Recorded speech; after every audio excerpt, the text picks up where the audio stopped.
너는 내 하나님 여호와의 이름을 망령되게 부르지 말라. 자, 망령이라는 말을 생각하면 노인네들이 망령이 났다 이런 말이 전에 많이 쓰여졌던 말이죠. 망령이 났다. 이거는 무슨 뜻으로 쓰였을까요? 정신이 흐릿해져서 마음이나 행동과 말이 좀 상식선에서 벗어나 있다.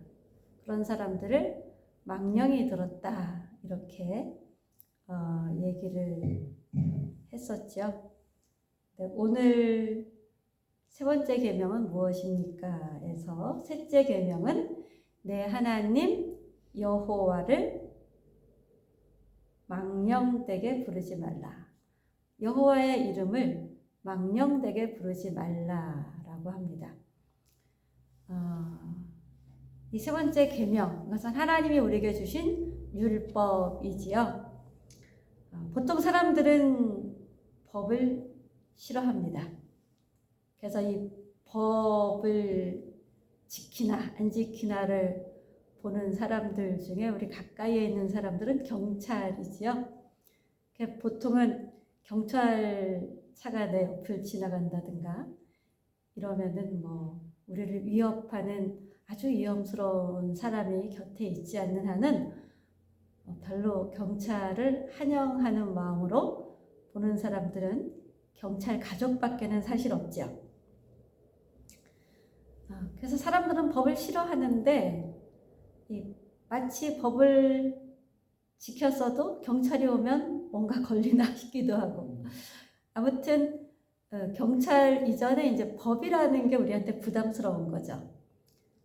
그런데 법이 없으면 어떻게 될까요? 무질서가 난무하게 되고 그러면 파괴가 되지요.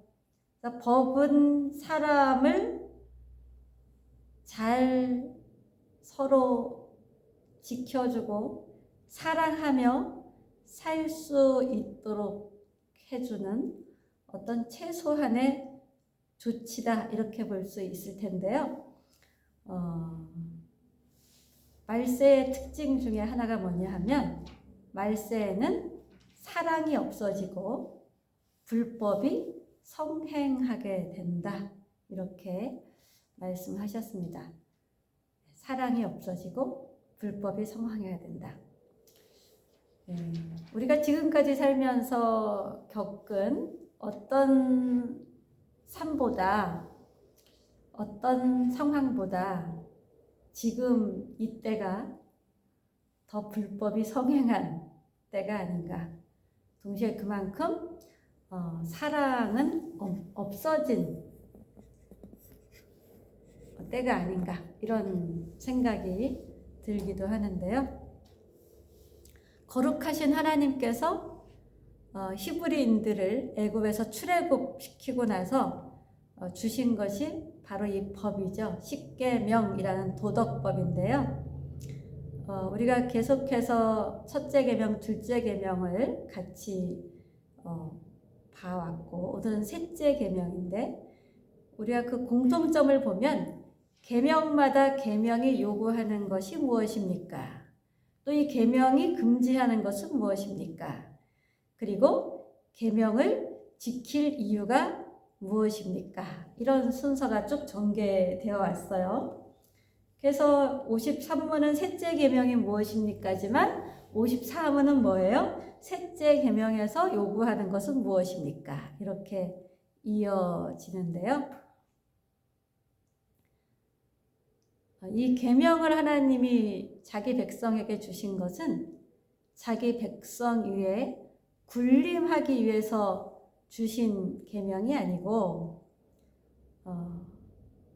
자기 백성이 사랑할 수 있는 존재로 지어졌기 때문에 사랑할 수 있는 존재로 살아 줄 것을 말씀하시는 거죠. 너희는 사랑할 수 있는 존재야. 이걸 강조한 것이라는 겁니다. 그래서 이래서 4계명은 뭡니까? 하나님을 사랑하는 것. 5에서 10계명은 이웃을 사랑하는 것으로 정리가 되죠. 사랑할 수 없는 존재인데 사랑하라 이러시는 폭군은 하나님이 아니시죠. 그래서 1계명은 예배의 대상은 오직 하나님이다. 즉 사랑의 대상은 오직 하나님이다 라는 거예요. 그래서 하나님도 사랑하고 다른 것도 사랑하고 이럴 수 없다라는 거죠. 두 번째 계명은 예배의 방법, 방식이었죠. 곧 사랑하는 방법, 하나님을 사랑하는 방법. 어떻게 해야 되죠? 내 생각대로가 아니라 하나님이 정하신 대로 사랑하라는 겁니다.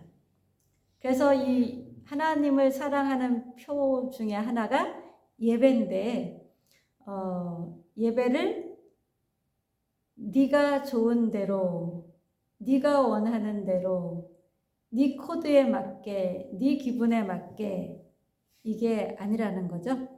하나님이 정하신 대로 예배하라라는 것입니다. 셋째 계명은 사랑하는 자세입니다. 여호와의 이름을 망령되이 부르지 말라. 사랑한다는 게 어떤 거냐? 하나님을 참되게 예배하는 자세는 무엇이냐? 그것은 사랑하는 마음, 사랑하는 정신, 그것이 예배 속에 있어야 된다. 하나님과의 관계 속에 하나님을 사랑하는 마음과 하나님을 사랑하는 정신이 있어야 된다는 거죠. 예배 드릴 때 어떤 마음으로 오세요? 하나님이 나를 너무너무 사랑해 주셔서 너무 감사하고 나도 나를 사랑한 하나님께 나의 사랑을 나타내야지 이런 마음으로 오시나요? 내가 찬양할 때 나를 사랑하는 하나님께 내가 노래로 하나님의 사랑을 표현해야지. 또 찬양을 통해서 하나님은 나를 사랑하는 하나님이 나에게 뭐라고 말씀하시는가? 여기에 포커스를 두고 찬양을 하십니까? 또 기도할 때는 어떻습니까? 사랑하는 하나님께 내가 뭐라고 말할까? 그래서 하나님 안녕히 주무셨어요. 아침에. 네. 또는 하나님 안녕하세요. 이렇게 하나님께 인격적으로 소통을 하는 사람들 하나님 안녕하세요. 하나님 좋은 아침입니다. 이웃을 만났을 때 좋은 아침이에요. 오늘 기분은 어떠세요? 친밀한 사람들과는 그렇게 하는 것처럼 우리가 하나님께 기도한다라는 것이 일방적으로 내 생각 또 누구의 필요 이거를 막 쏟아붓는 게 아니고 하나님을 처음 만났을 때 하나님께 인사를 나누잖아요. 인사를 나누고 하나님 근황은 어떠신지 하나님 마음은 어떠신지 내 생각과 내 기분은 이런데 내 이런 생각과 기분에 대해서 하나님은 뭐라고 말씀하시는지 거기에 귀 기울이는 거죠. 그 귀를 기울이는 근거가 어디예요? 성경 말씀이잖아요. 그래서 우리가 성경 속에서 우울할 때는 어떻게 하라 그러나 즐거울 때는 어떻게 하라 그러나 어떤 난관에 부딪혔을 땐 어떻게 하라 그러나 우리도 왜 난관에 부딪히는가? 하나님은 어떤 성품의 분인가? 하나님은 뭘 좋아하시고 뭘 싫어하시나? 이것을 성경을 통해서 보시고 하나님은 과거를 어떻게 운영해 오셨고 현재는 어떻게 운영하고 계시며 미래는 또 어떻게 운영하실 것이고 최후는 또 어떤 것이 있는가? 하나님은 처음과 마지막이라 그랬는데 처음은 창조하셨는데 마지막은 또 어떻게 될 것인가? 이렇게 하나님이 하시는 일에 우리가 관심을 갖고 성경을 보게 되는 것이죠. 왜 거기에 관심을 갖습니까? 하나님을 사랑할수록 하나님의 과거는 어떻을까? 이렇게 생각하게 되잖아요. 우리가 누군가를 사랑할수록 이 사람의 어린 시절은 어땠을까? 이 사람의 꿈은 뭘까를 생각하는 것처럼 하나님을 사랑할수록 하나님이 과거에 하신 일은 무엇이지? 하나님이 앞으로 하시고 싶은 일은 무엇이지? 그 하나님이 나를 사랑하시는데 나에 대해서는 오늘 또 앞으로 어떤 꿈과 희망을 가지고 계시지? 이런 그 전제를 가지고 하나님께 나올 때 우리는 하나님과 소통하고 하나님과 관계 맺으면서 그 관계가 더욱더 깊어질 수 있죠.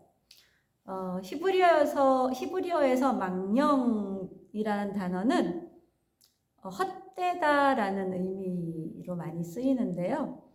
어디에 주로 쓰였냐 하면 우상에 대해서 말할 때 쓰였어요. 우상은 헛된 것이다. 우상이 헛된 것이다라는 것은 무엇입니까? 우상은 실제는 없는 것이다라는 것이죠. 실체가 없는 게 우상이다. 니네가 만들어낸 게 우상이다. 하나님이 만든 다 피조물일 뿐인데 그것을 니네가 막 상상으로 뭔가 니네 필요에 의해서 만들어서 거기다 절하고 제물을 바치고 이러는데 그것은 허무한 것에 굴복하는 것이다. 이런 거죠. 그래서 히브리어에서 망령이라는 단어는 실체가 없는 것을 존재하듯이 대하는 것은 허무한 것이다. 이렇게 말씀을 하십니다. 하나님을 그렇다면 망령되이 하나님의 이름을 일컫지 말라라는 것은 하나님은 실체가 있는 분이시죠.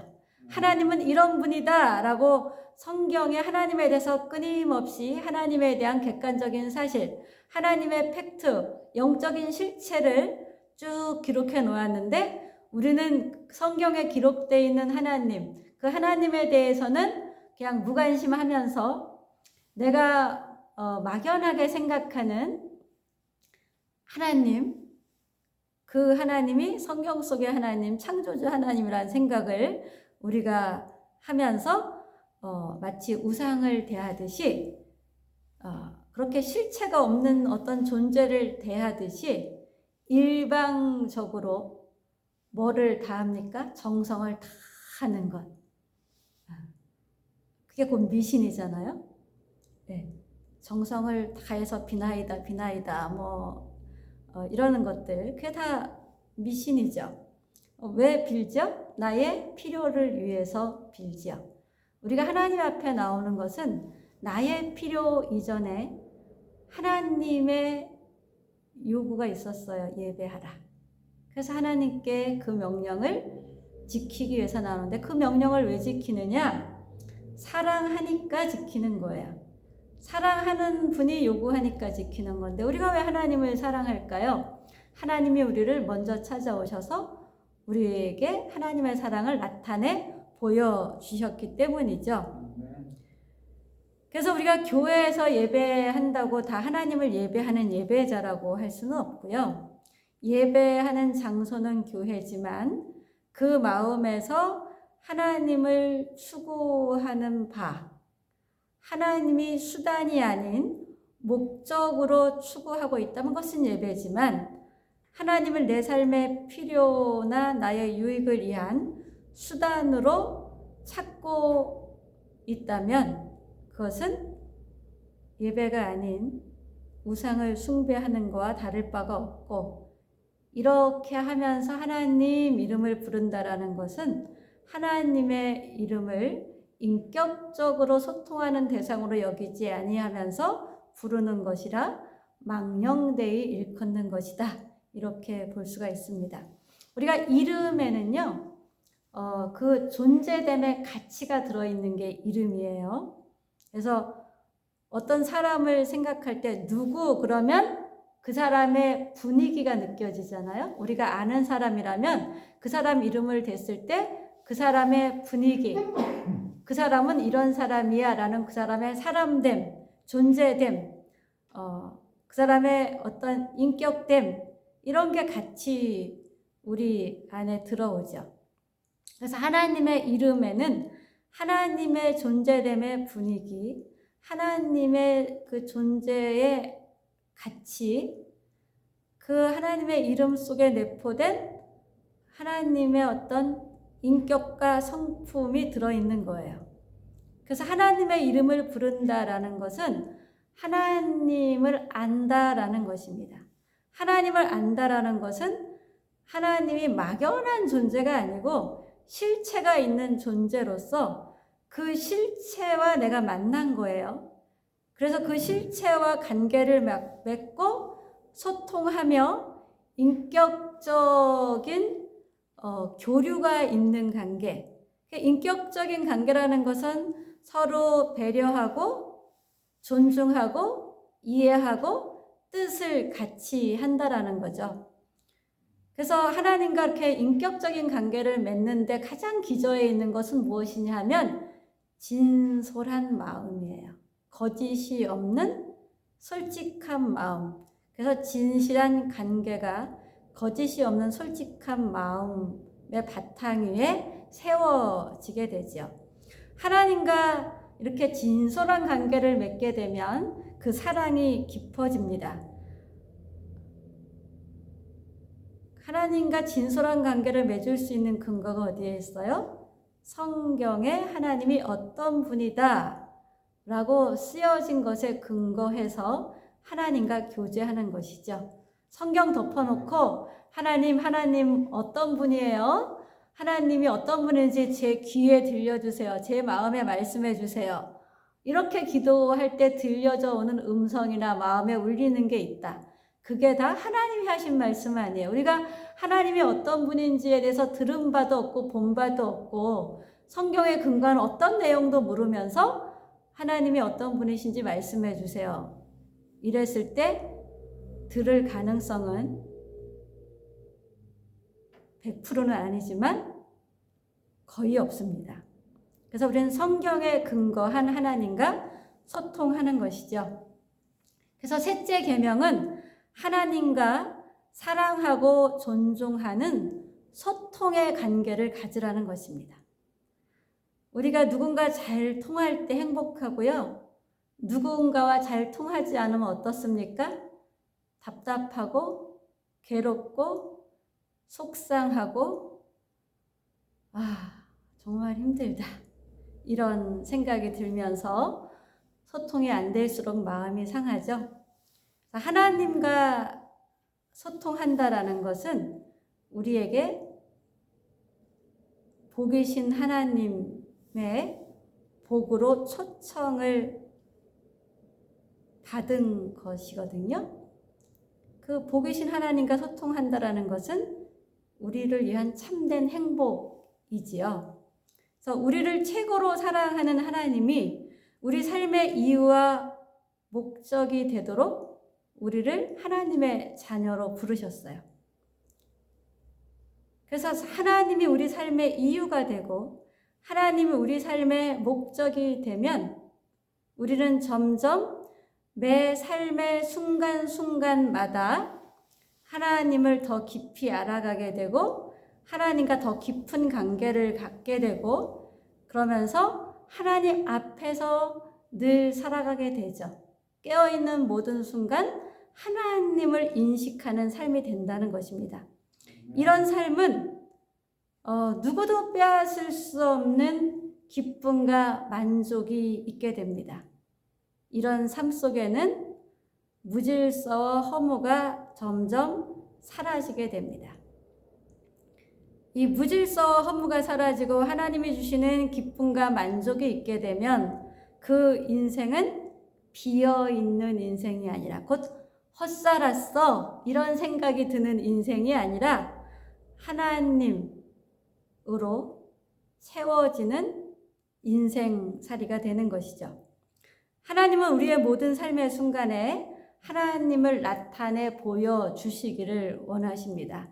그래서 우리의 모든 삶의 순간에 하나님께서 동행하시고 개입하시며 거기서 하나님을 배울 기회를 갖기를 원하고 하나님이라는 분으로 우리 인격과 성품과 삶의 내용을 채우기를 원합니다. 그래서 우리가 그 모든 희노애락의 삶의 순간에 하나님을 배우는 삶의 기회로 삼는다면 우리는 점점 하나님의 백성으로서 하나님을 닮은 실력을 갖춘 하나님의 자녀가 되는 것이죠. 그래서 우리는 모든 삶의 순간에 하나님은 내가 어떻게 하길 원하실까를 생각해 보는 건 굉장히 중요하고, 그것을 자꾸 생각할수록 하나님이 나에게 원하시는 것이 무엇인지 알게 되면서 하나님과 더 긴밀한 관계를 갖게 됩니다. 이번에 벤투 감독을 보면 한국 축구대표 선수들과 굉장히 긴밀한 관계로 훈련을 해왔던 것을 우리가 알 수 있게 되죠. 긴밀한 관계로 서로 신뢰하며 훈련을 했다라는 것은 감독의 권한에 선수들이 순종했다라는 거고요. 그것은 감독의 경영을 믿었다라는 것이죠. 그래서 그 감독의 경영을 믿었기 때문에 그 경영 원칙에 그들이 적극적으로 응답하며 힘들어도 따른 것입니다.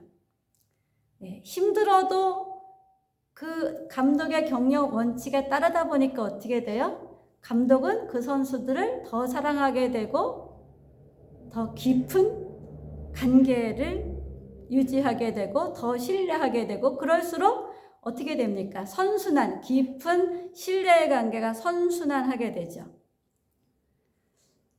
우리가 하나님과 친밀한 관계가 없게 되면 하나님을 허무한 존재처럼 여기게 됩니다. 그래서 하나님을 모르면서 하나님에 대한 진정한 알미 없게 되죠. 하나님과 소통이 없게 되면, 그러면서 하나님의 이름을 부르게 될 때, 그때 부르는 하나님의 이름은 나의 필요와 나의 유익을 위한 수단으로서의 하나님으로 생각하면서 하나님의 이름을 부르기 십상입니다.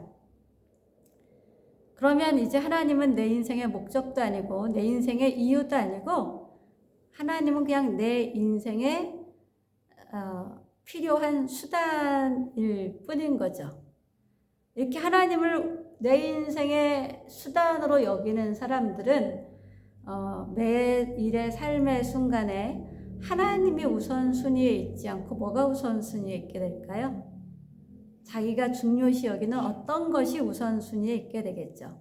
그래서 나는 하나님의 이름을 망령되이 부르지 않고 하나님과 친밀한 관계를 유지하며 하나님을 존중하며 하나님의 인격을 내가 배우고 하나님의 인격이 나의 인격이 되도록 그런 삶을 살아가고 있느냐 아니냐는 무엇으로 내가 기준 삼아 알 수 있냐 하면, 내가 하나님을 항상 최우선순위에 두느냐, 다른 급한 일이 생기면 항상 하나님은 차선으로 밀려나거나 그냥 아예 내쳐버리는 삶이 맞느냐, 이거에 따라 내가 하나님을 존중하는지 인격적으로 대하는지 그렇지 않은지를 알 수 있습니다. 하나님을 그렇게 허무하게 대하는 사람들은 자신이 잘되면 하나님이 복 주셨다고 생각하고, 자신이 어렵고 힘들고 고통스러우면 하나님이 벌 주셨다고 생각하면서 하나님과 우리의 관계를 계명을 지키면 복 주고 계명을 안 지키면 벌 주는, 그것도 이제 내 기준에서 복이고 내 기준에서 벌인 거죠. 그런 기계적이고 조건적인 신앙관을 갖게 됩니다.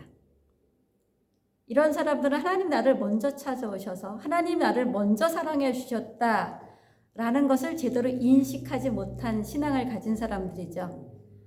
그런 사람들은 어떻게 하나님을 자기가 믿었다고 생각하냐 하면, 자기가 주체적으로 하나님을 찾아서 하나님을 믿었다고 생각합니다.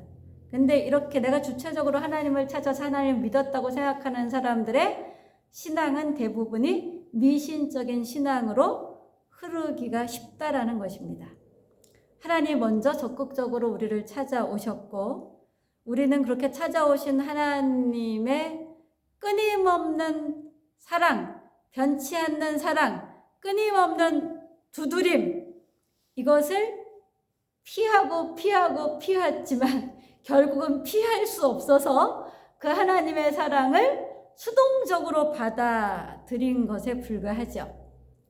그래서 이렇게 내가 하나님을 인식하지 못하고 등 돌리고 살았음에도 불구하고 하나님이 나를 계속해서 찾아주시고 불러주시고 선택해 주셨음을 깨닫게 될 때 우리는 하나님 너무 감사합니다 라고 고백하며 하나님께 등 돌린 삶에 대해서 깊고 철저한 회개를 하게 되지요. 그리고 하나님을 전과는 다르게 하나님의 부름에 응답하고 하나님이 우리 삶의 우선순위가 되고 하나님께 관심을 가지며 하나님이 어떤 분이신지를 배우고 알려고 수고하는 삶, 시간을 거기에 투자하는 삶을 살게 됩니다. 이 삶이 우리의 삶이 되어서 하나님의 이름을 망령되이 일컫는 것은 죄라고 하셨는데 망령되이 일컫는 죄를 범하는 자가 아니라 하나님을 더 깊이 사랑하고 찾고 찾아서 하나님을 만나고 하나님의 더 풍부한 사랑을 입은 바 되는 우리 올리브 가족이 되기를 예수님의 이름으로 축복합니다.